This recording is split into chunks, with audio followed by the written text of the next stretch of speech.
ನಿಧಾನವಾಗಿ ಹೆಚ್ಚಾಗ್ತಿದೆ ಕೊರೋನಾ ಆರ್ಭಟ. ವೈರಸ್ ಕಡಿವಾಣಕ್ಕೆ ಸರ್ಕಾರ ಅಲರ್ಟ್. ನಿಮಾನ್ಸ್ ವಿಕ್ಟೋರಿಯಾ ಆಸ್ಪತ್ರೆಯಲ್ಲಿ ಕೋವಿಡ್ ಟೆಸ್ಟ್. ರಾಜ್ಯದಲ್ಲಿ ಮುಂಗಾರು ಆರ್ಭಟ ಜೋರು. ಚಿಕ್ಕಮಗಳೂರಿನಲ್ಲಿ ಮಳೆ ಅವಾಂತರಕ್ಕೆ ಕಾರು ಪಲ್ಟಿ. ಇತ್ತ ಹಾಸನದಲ್ಲಿ ಮೀನು ತುಂಬಿದ್ದ ಲಾರಿ ಅಪಘಾತ. ಪ್ರೀತಿಸಿ ಮದುವೆಯಾದ ಮಹಿಳೆಗೆ ಸಂಕಷ್ಟ. 3 ತಿಂಗಳಿಗೆ ಸಾಕಾಯ್ತ ಸಂಸಾರ. ಗಂಡ ಪರಾರಿ. ಪೊಲೀಸ್ ಠಾಣೆ ಮೆಟ್ಟಿಲೇರಿದ ಗರ್ಭಿಣಿ.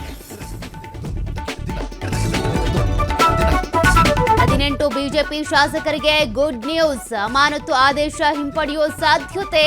ಇಂದು ಸ್ಪೀಕರ್ ಕಚೇರಿಯಲ್ಲಿ ಸಿಎಂ ಜೊತೆ ಚರ್ಚಿಸಿ ನಿರ್ಧಾರ.